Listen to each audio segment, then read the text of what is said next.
Welcome to KMET 1490 AM ABC News Radio and the Southern California Business Report with Yvette Walker, a show dedicated to highlighting successful Southern California businesses and the people behind them. Welcome and thank you for joining Southern California Business Report on ABC News and Talks, KMET 1490 AM, 98.1 FM, and KMET TV. I'm Yvette Walker, live blasting our signal from the center of Southern California, serving a population of over 25 million. Get us crystal clear and on demand by downloading the free live streaming app on Google Play and the Apple App Store.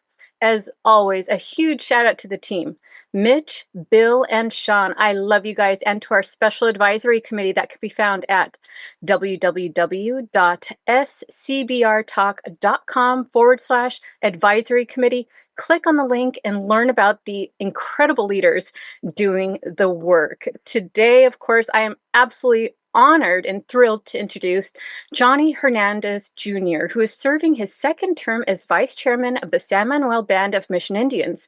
He previously served as tribal secretary and tribal council member. He is dedicated to his tribe, building on the commitment to take care of one another and to preserve what is fundamentally valuable to the Yuhaaviatam, or people of the pines, including their unique form of government and Maara'yam culture within which the San Manuel tribe community is deeply rooted. Vice Chairman Hernandez also serves as chair of the San Manuel Education Board and is focused on establishing an educational tradition among San Manuel citizens. He believes that education is essential in building a better future for the Yuhaaviatam community and means towards self-sufficiency. Empowering citizens with the knowledge and skills to provide for themselves and their community is central to a nation's future and resilience. Vice Chairman Hernandez continues leading efforts in preserving the tribe's Serrano language and culture to be carried forward by future generations. Through advocacy and strategic partnerships, Vice Chairman Hernandez believes that proactively educating the community, business leaders, and public officials about tribal sovereignty and Native American peoples, tribal nations will maintain a strategic political, governmental, and economic position for Native American engagement and leadership. Thank you so much for being with us today, Mr. Hernandez. Yeah, thank you for the invitation to be part of the show, and especially during Native American Heritage Month. It's a great opportunity to share more about California's First People. I'll give you the perspective from San Manuel. All tribes are unique, so I'll speak more towards just our tribe. Perfect. So, for those that may be listening that are not familiar with San Manuel Band of Mission Indians, please tell us who they are, where they are, and what they were historically. Yeah, well, I'll start off historically. Samuel people have been here since time immemorial. We are the Yuhaaviatam clan of the Maara'yam people, which is the people of Mara, and we're the people of the pines. That's the translation. People call us the Serrano tribe, which is a Spanish term for Highlander. So our original ancestral territory is approximately 7.4 million acres. And when we say ancestral, we mean our people actually governed the lands here. We were responsible for trading and welcoming people to our homelands. I think a lot of people misinterpret ancestral and historical, so I always like to make sure we clarify that. In the 1700s, the Serrano people were forced into the mission systems, and I think we'll get into a little bit of that later. But it's the forced assimilation of our people that forced everybody to conform to the mission system and their religious beliefs and their beliefs in how you're supposed to live life. In 1866, our people were displaced from their homelands. There was a 30-day battle that was ordered to clear all the Native Americans from the lands around the area. And our Kika, which is our leader, and our tribal namesake, Santos Manuel, that's where we get San Manuel from. He led a small group of people of 30 members that survived those militia attacks down to the mountain floor, and kind of similar, pretty close to where we are today. In 1891, Congress passed the Act of Relief for Mission Indians, and which recognized San Manuel as the tribal government. And then with presidential executive order, the San Manuel Reservation was established, and which was only 657 acres. So if you can imagine a people that wandered 7.4 million acres down to just 657, and even to this day, that's an issue with housing and many issues that we have to deal with. Where the reservation is located in Highland, California, and that's at the base of the San Bernardino Mountains. And it's kind of borders San Bernardino right there up against the hill. And our tribe spent the next 40 years kind of just fighting and trying to rebuild our community. And then once in 1975, the Indian Self-Determination and Education Assistance Act, the tribe was finally able to exercise our right to self-governance. And we think about like constitutions and how you're going to run as a tribe and work as a tribe. The Articles of Association were just handed from the federal government to our people.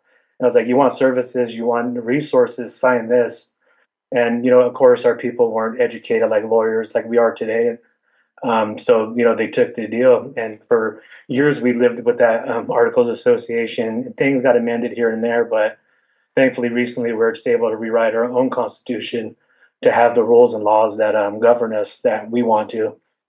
Kind of got off topic right there a little bit. But once tribal government gaming on the reservation came along in the 1980s, and 1986 is when we started gaming with a small bingo hall, and that brought economic security for the tribe and to rebuild and to be able to provide services, critical services needed for our members at the time.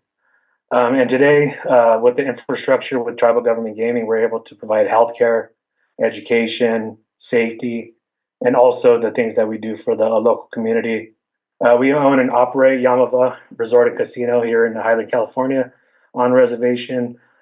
We have a board that's made up of our tribal citizens. One of our council members sits is called Gaming and Hospitality Authority Board, and that owns and operates a casino in Las Vegas, which is the Palms Casino. And we're the first Native American tribe to enter Las Vegas and own and operate a hotel and a casino out there. We look at diversity as well. We own a portion of Monarch out there in Dana Point. We have San Manuel Landing, and we're continuing to look at opportunities to diversify so we don't just have to rely on tribal government gaming. But it's because of that right that we have, we're able to accomplish as much as we had. And really, the accomplishments that we try to do is just make sure we take care of our people for 7 generations. It's as a tribal council, I believe it's our job to make sure the past atrocities and history doesn't repeat itself for the Native Americans, and to protect our rights that we have today, and secure the future for 7 generations and even more. Wow, that is absolutely remarkable. Um, Please paint a picture of what that geography looks like throughout California when you talk about 7.4 million acres, and share with us what the population of the San Manuel Band of Mission Indians was then versus what it is today. Yeah, our kind of the borderlands of our ancestral territory goes to Los Angeles County, to Riverside County, Kern County, and so 7.4, and it goes to north of Barstow as well. So it's a very vast uh, territory, and it basically encompasses all of San Bernardino County, and it creeps into the other counties here and there.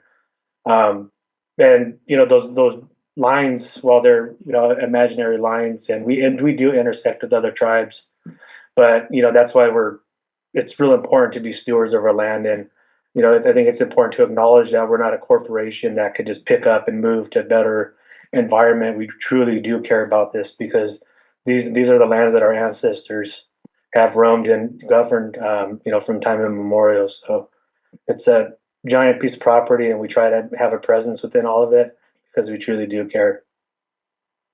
So, what is the population then versus what it is today? The population then was probably near 1,000 members. When you're up in the sorry, I don't have the exact kind of the range, but around there. But then, as Santos brought our members, our people from the mountains, there was only about 30. So that just goes to show what happened to our people, and we're almost extinct. And there's many clans of the Serrano people. There's Morongos, our sister tribe, up in Cabazon, and they're one clan of the Serrano people, and there was many others that didn't survive. So we were, the two of us were, would have say lucky, but then also a great leadership, made that possible. That is remarkable. So, talk about what is the general explanation of what a tribal council is, how it works, and speak to your role on the council. Yeah, just acknowledging all tribal councils for different tribes are they're ran different. So I'll speak for San Manuel. It's a 7-member council, and we're elected by our governing council. And when I say governing council, it's the membership of our tribe that are 21 and over. In our tribe, you're not considered a voting member until you're 21. So they elect us. We have elections that run like regular any other election. And on our council, there's a chairperson, a vice chairperson, and that's my position. We have a secretary, treasurer, and the newly added cultural seat. So this officer really focuses on culture, which is it's been great. We have that person that's filling that seat, which is Joe Morongo. He's really been doing a good job. And then we have 2 governing council members. They're more like at-large members. Um, and the way our council runs, we recently just adopted a new governance system. So we have 3 pillars that we focus on government, and I sit on the government pillar alongside our secretary. And then we have culture, which really focuses on culture of the tribe, and home protection, land protection, and even receiving our NAGPRA items back. That's ran by our culture seat and one of our governing council members. And then also we have a growth, which really focuses on the economic diversification of the tribe. And we have a whole investment board that they kind of oversee, and they're responsible for the financial health of the tribe, and that's covered by our treasurer and another governing council member. And the chairperson, our current chairperson is Lynn Valbuena, and she oversees basically everything. She sees at the high level to make sure everything's running good, be there for advice, and to be able to step in and offer guidance and help. So that's how we're set up. Um, the governing council serves as a legislative body. They give us directives and they pass law that really tells us what we need to do. But the tribal council is responsible for the day-to-day activities and operations of the tribe and the tribal government. And alongside, we also fill seats that deal with our casino. We would deal with Yamava, it's an entertainment authority, and we oversee and govern that as well.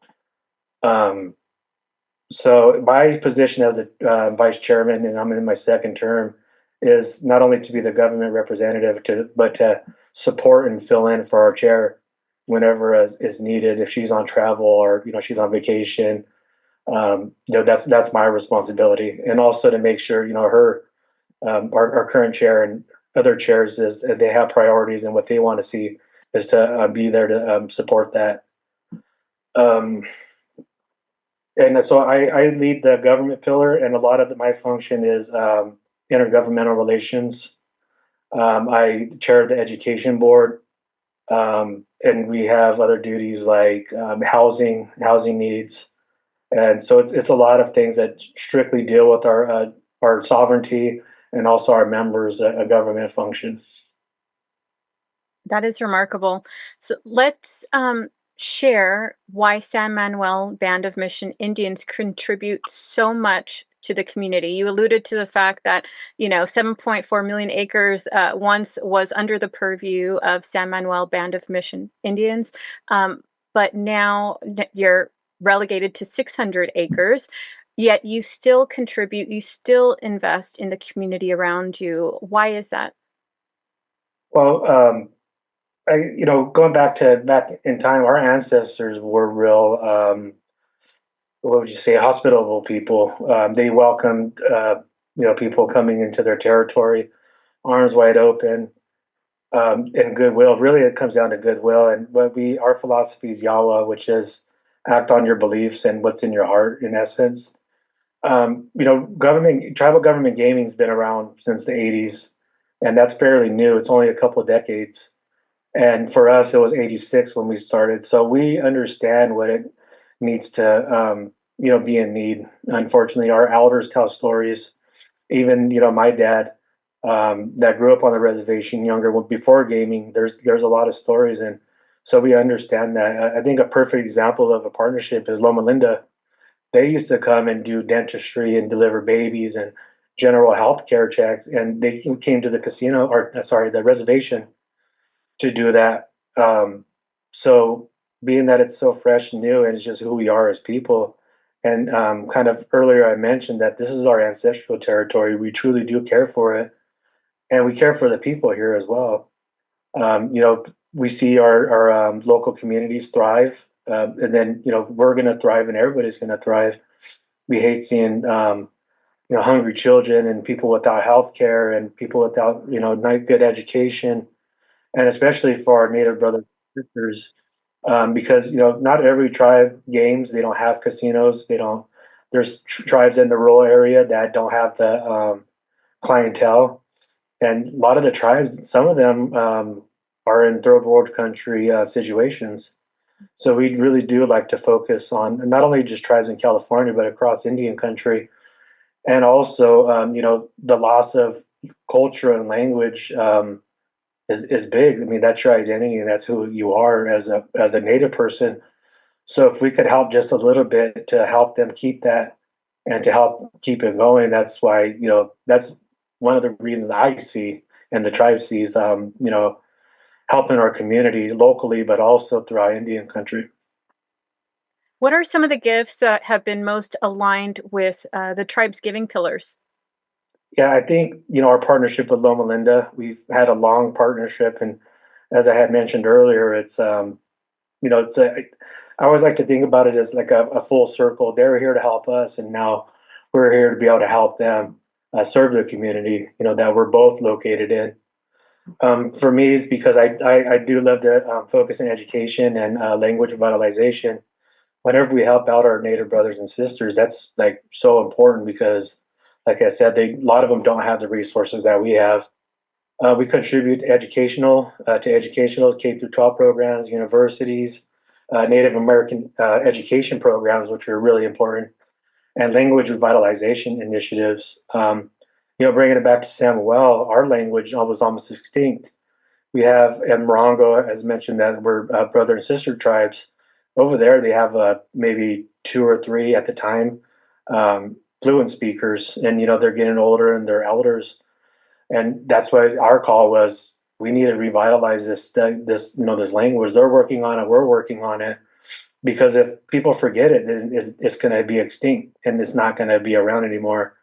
And language is so important about who you are as an Indian person. So whenever we give to those programs, and it's just not locally here, it's throughout the country, and being able to meet the people that we receive our grants, it's even more impactful because you see the good work that they're doing and the important work. So we're here. We need to make sure we support each other. And as we talk about sovereignty comes back to education, your language, and your culture. You have to know who you are, and that's the biggest thing I feel.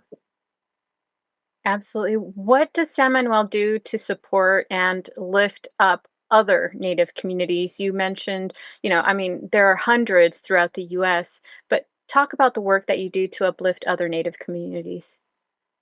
Yeah, it's supporting their sovereignty. Um, it's use it as let's just use gaming as an example.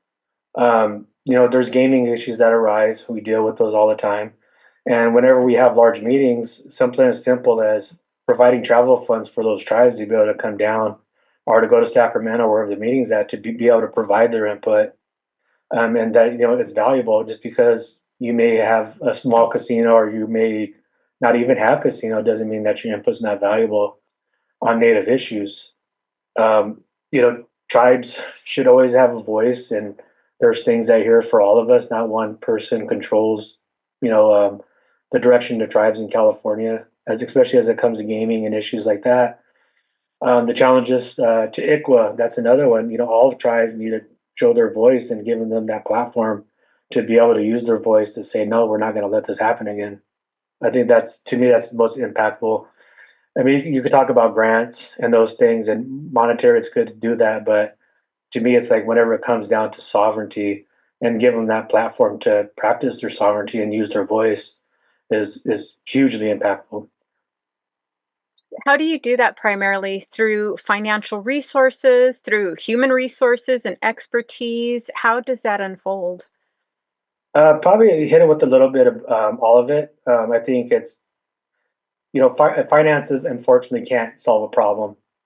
You could go through finances and it might get you up, but unless you kind of know I don't want to say the root issue, but like as an example, we'll have like our intergovernmental affairs people teach people how to teach tribes or individuals on how to go up and to Sacramento and talk to them and how to stand up for yourself and speak, your truth, to go up there, testify, and these types of things. We provide grant writers for it's a X amount of dollars, grant to them.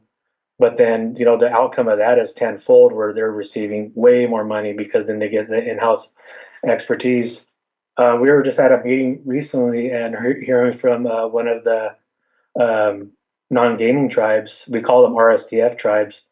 They speak up that even some of the processes that we have for tribal people is it's so confusing and kind of in essence scary to do because they don't know how to handle it. And so now it's kind of how do we provide them resources, even if there's a lot of people doing a lot of good things, but let's connect them to resources where they could learn how to do it or even have the guidance on it to do it.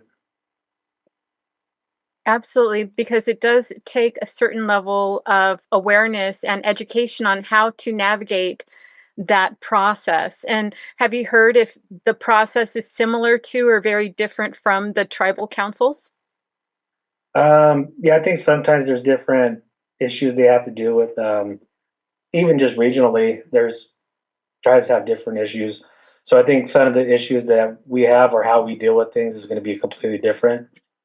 But I think it's just making sure they have the expertise on how to kind of drive their own agenda forward, because the issue that San Manuel may have is going to be completely different than say a up north tribe, which is more impacted by non-gaming because they're up there and they don't have that clientele to work with.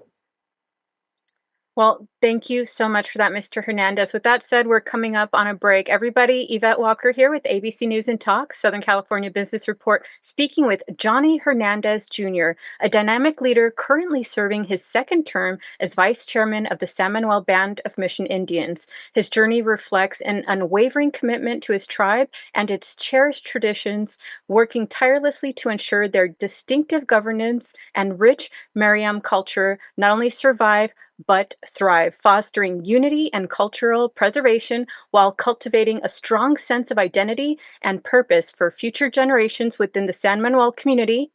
When we return.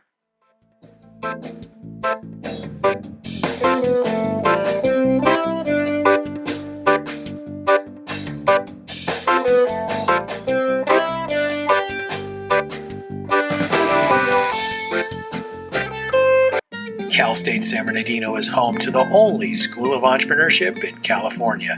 With globally ranked degree programs, you can start your journey today to become a successful entrepreneur. Learn more and connect at entre.csusb.edu.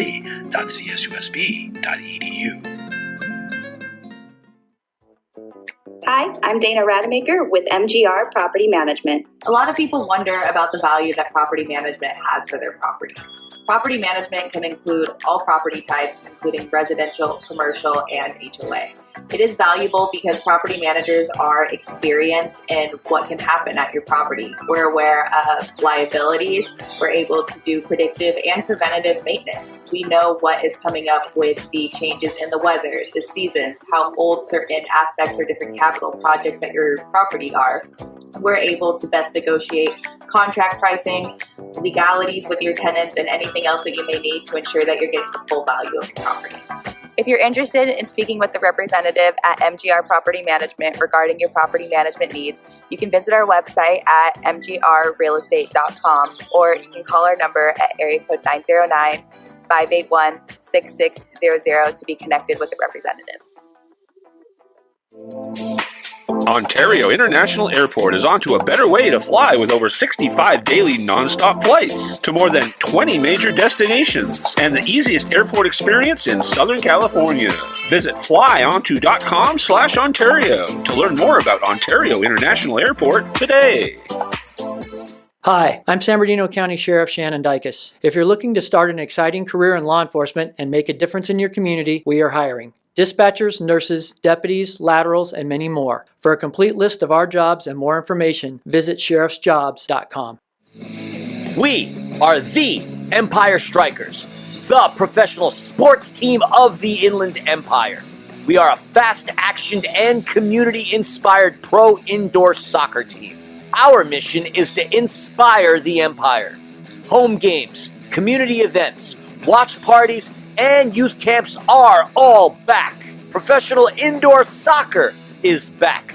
Join us and come watch the greatest show on turf at Toyota Arena or on Twitch. Visit www.theempirestrikers.com for more and any information.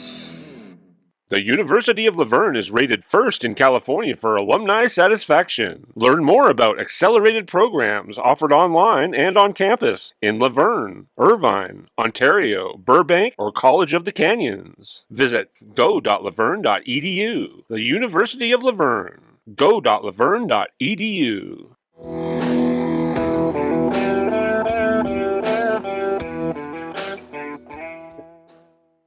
Welcome back, everyone. Yvette Walker with ABC News and Talk, Southern California Business Report, speaking today with Johnny Hernandez Jr., a dynamic leader currently serving his second term as Vice Chairman of the San Manuel Band of Mission Indians. Thank you so much for being with us today, Mr. Hernandez. Yeah, thanks for having me. So before the break, you gave us an overview of who the San Manuel Band of Mission Indians is, what their pillars of priority are within the community, and the fact that you serve on the tribal council focused on governmental relations. Please share what you're most proud of in serving on the tribal council. Yeah, to me, it's a complete honor to be elected and to be able to serve on behalf of my tribe. If you look at it, from since the beginning of time to where we are now, it's just such a small part of it, and it's continuing the work of our ancestors to provide and make sure that the next 7 generations are going to be here and be thriving. My kids are from San Manuel. My kids are the 7th generation, so now it's up to us currently to. I always think about it. You have to honor what in the past, you have to protect, and you have to thrive in the future. And you're doing all that to protect the future of the kids. Sorry, you have to thrive in the present, and then you're doing all that to protect the future of the tribe. Growing up, my grandma and my uncles, my Uncle Henry, my Grandma Christy, my Uncle Larry, so much of my family, and my great grandma Jane, they were all tribal leaders. And I was able to grow up with my grandma and watch her and see, it's a stressful job. And it's a huge commitment, but just to see the passion and the love, that my grandma had. So since I was little, I knew I was going to do this. I just wanted to make sure I was ready. But to me, it's a complete honor just to be a small part of the journey of the tribe so far. It's one other thing is our youth committee. We have a committee of our youth that are 12 to 20. Because, like I said earlier, you're not considered a voting member or kind of an adult of the tribe until you're 21. So we have a committee that mirrors the tribal council, and they're elected within their own peers as well. So they go through a whole election process. And, happy to say 4 out of the 5 of my kids have served on that. And the current chair is my middle boy, and the current chair is my oldest daughter. And before was my oldest son, but he's off to college now. So just being able to mentor them and kind of develop that whole committee, into what they're doing today. They're speaking with elected leaders. They have the mayors and Congress and Senate and everybody come to speak to them. And, the questions they ask and, is showing that the future is really, really bright and that we're going to have a bright future with these leaders. To me, it's important that you shape and mold the kids into what it means to be a tribe. We're not a corporation. We can't have that corporation thought. It comes down to not only taking care of our family, but our employees and the community that we live in, because it's all important. So I think we do a good job of taking care of our employees, but I'm just getting off topic. So it's being there to support them. I'm real proud of that. I think it's kind of strived under the current leadership and council, and even past leadership. And then another one is actually, I just did a tour today. It was so great. We're bringing a school to the reservation. It's going to be a pre-K through fifth grade currently, and we're opening it slow. It's going to start from pre-K to first grade. But I mean, this has been something that the tribe's wanted for decades, and being able to lead our education board and our members through the process to get the tribe comfortable with it, to where we are now. I mean, man, the school's so beautiful, and to be able to see it, not just pictures and drawings, has been, it's been a great journey for us, and especially bring something that the tribe wants. And that's going to be able to have our youth and our kids that they're going to go in there, they're going to have sort of a language immersion. So our Serrano language that I just said, it's almost extinct. And now we're going to be teaching our kids that in immersion. Is so exciting, but also being able to integrate culture into the lessons and throughout the day for our kids, because without our culture, who are we? Our culture and our language is such a big identity to who we are as Indian people, but also getting them that academic rigor. So whenever they exit our school, they're going to be ahead, or they're going to be off to a great start, and to have, the education of who they are. And I mean, what's a better thing to ask for our youth? So that, those three type of things are, what I'm most proud of serving. On top of it, it's just a complete honor to be able to serve my people. Absolutely. Speaking of education, let's talk about the new legislation around education, AB 1703 and California Education Act, AB 1821. Yeah, I know. Was it 1703? Was our assembly member James Ramos. And I just got to give him a shout out. He accomplishes so much for Indian people, and not just for our tribe, but for just Indian people throughout California in general. He's one of our members. He's my cousin, so big shout out to James Ramos. I always try to let him know that the tribe's proud of him every time I see him. He's done such a great job for us. But 1703, I think it went far, but it didn't go far enough, because it recommended that schools or the districts, educational agencies create task force to develop curriculum about the history and the culture of the tribes in the region. But with 1821, it goes further by requiring that in the education regarding the mission system and the gold rush periods, and including the treatment and perspectives of Native Americans, and to provide students the truth. I mean, I grew up in the school system, and as an adult now, I knew it was all BS, and they just the Pilgrims and Indians didn't get along, like they say. And then within California, it's even I can't say it's worse, but the treatment of my ancestors within the school, it needs to be told. Even to this day, my kids, before my oldest boy, he's 19 now, even till my current daughter Giselle, they go through the mission system and those things, and it's kind of, they don't teach them the true thing. And I've always told, you're not going to do the mission project unless they let you tell the truth, or you're just not going to do it. And parents and kids that have to be put in that awkward situation is, unfortunate. But, I'm glad that 1821 passed, and it passed with great support from the Assembly and the Senate here in California, and that was signed into law in September. So, it's going to be great to be able to have that. I know we're working real well with San Bernardino County schools and the regional ones around here. So I think there's going to be a lot of good stuff to come out of it. I absolutely agree. Mr. Hernandez, how would experiences across the country differ within the tribes based on their geography, based on where they are, where they're located? Yeah, I mean, people throughout the country, it's just like every tribe's different.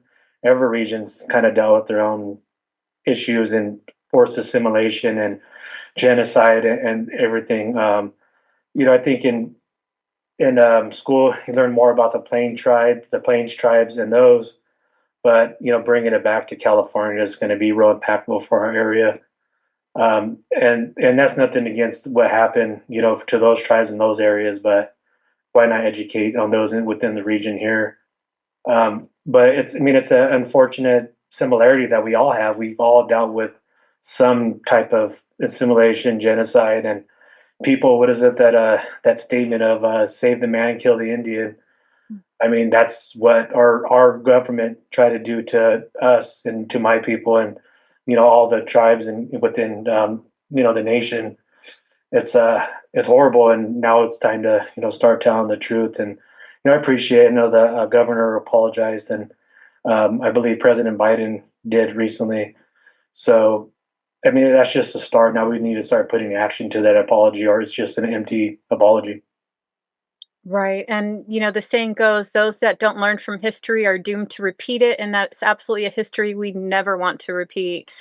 What do you want people in the community to know about San Manuel?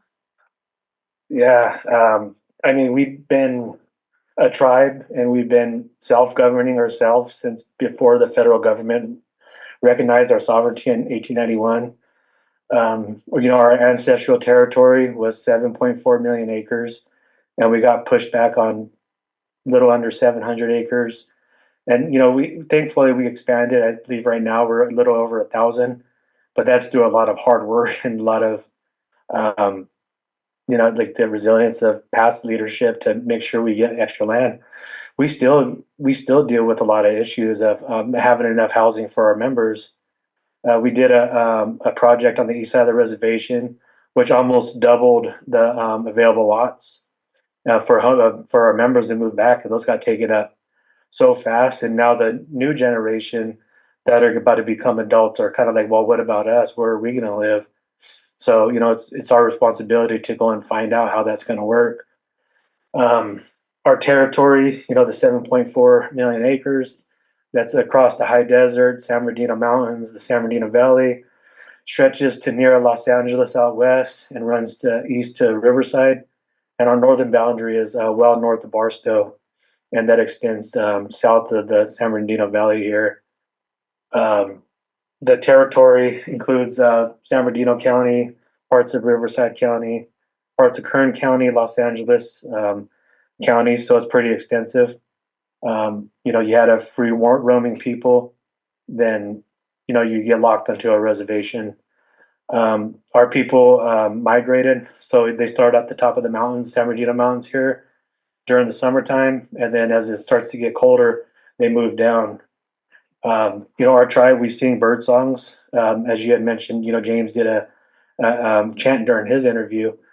That's a Serrano song, but we have some Serrano songs and also Kuya songs, and those songs really talk about what our ancestors seen as they're hunting and migrating.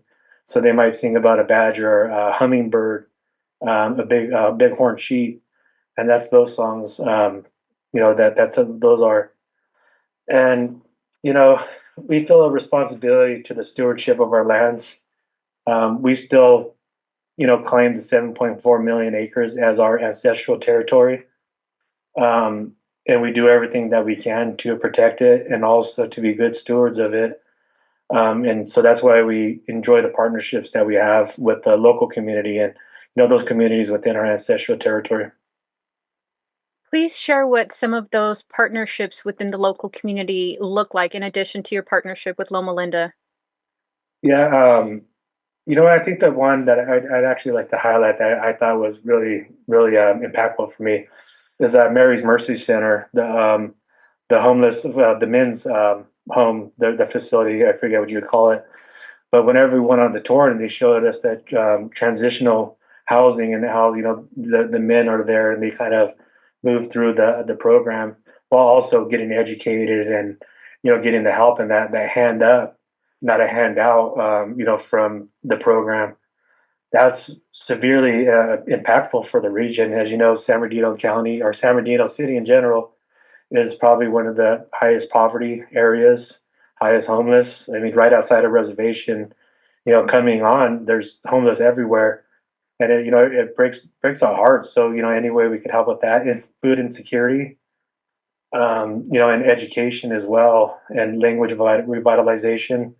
We have great partnerships with the local colleges and universities and our local high schools, and also being able to utilize those partnerships to tell the story about who we are as people of Santos Manuel, because that's important to educate. We're a tribe first. We're not just a casino. We're not just this business. We're operating tribal government with our own, with our sovereignty. We're a nation within a nation. Absolutely. So earlier you mentioned the junior council. Is that part of the succession plan for leadership for San Manuel as you look forward to the next 7 generations as well? Yeah, definitely. We need to get a group of younger ones, and that's only one way that we're accomplishing that. It's our youth committee, and that mirrors the tribal council. They deal with issues that the youth are dealing with on the reservation, and even within the community.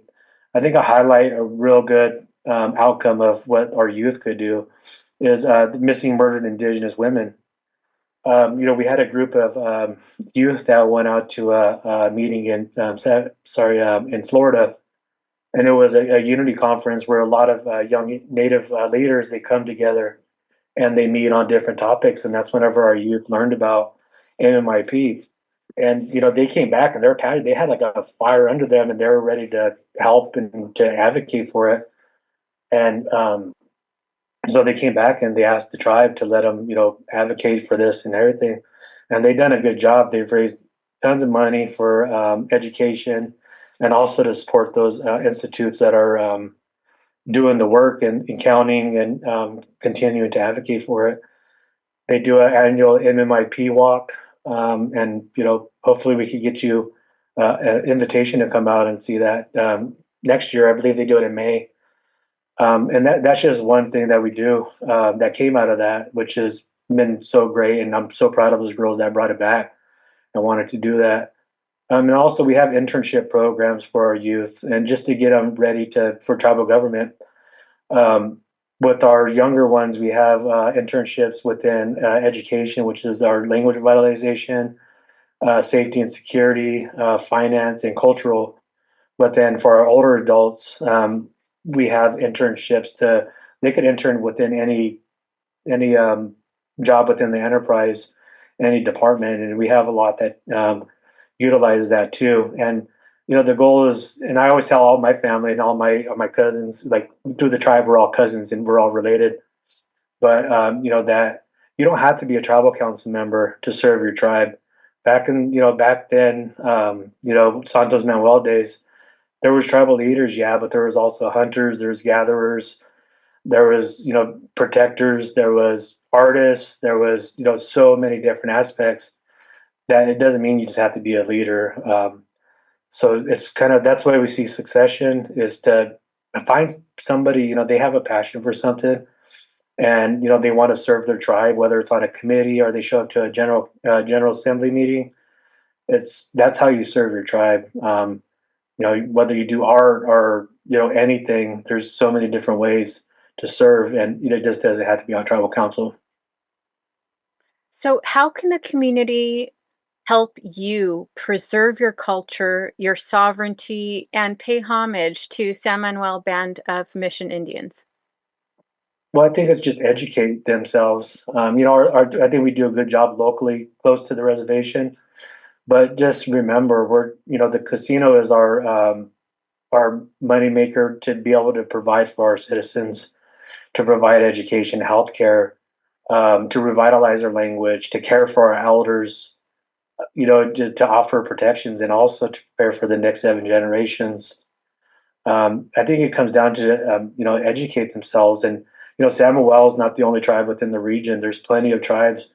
And within California alone, there's 109 tribes up and down the state. California has the most tribes, and I believe it's the second state in native population. So there's a big presence here. We're still here.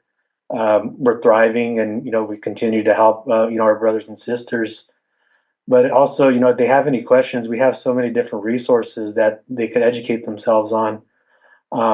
And if there's ever any misunderstandings, or they have, like I said, they have more questions or they have concerns, please, they could reach out to us and we could educate them a little bit more. That's wonderful. What are San Manuel's goals and mission for the future? You touched on his 7 generations. We have to prepare for the next 7 generations, and if we keep that going into perpetuity, we'll always be here. We've been here for thousands of years, and we plan to continue to be here for thousands of years, and not only just exist but just thrive. We're here to protect and be good stewards of our land. And, sorry, protect the environment, but also, just to educate people that we're here and how do we, take care of the land. I mean, I think you look environmentally, there's a lot of things going on in the environment that we have to protect, Mother Earth from that. It's to promote our culture, protecting our land, and sustaining our tribal government. We have our inherent sovereignty. We plan to keep it. There's been challenges through ICWA, through gaming.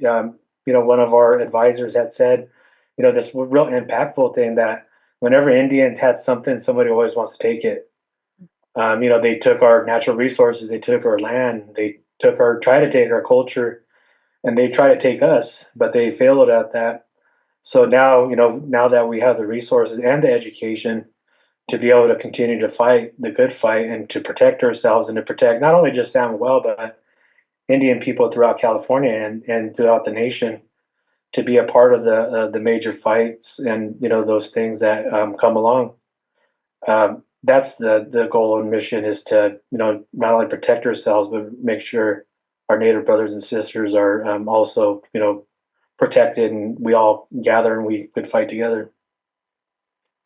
Terrific. What's the key takeaway you want the audience to resonate with as we complete this amazing discussion? I think the main thing is we are people. We're still here. Educate themselves, on who Indian people are. Not even Samoa, just who are people, Indian people throughout the country. We're a political class because the government granted that, because we were here governing ourselves before the United States was even here.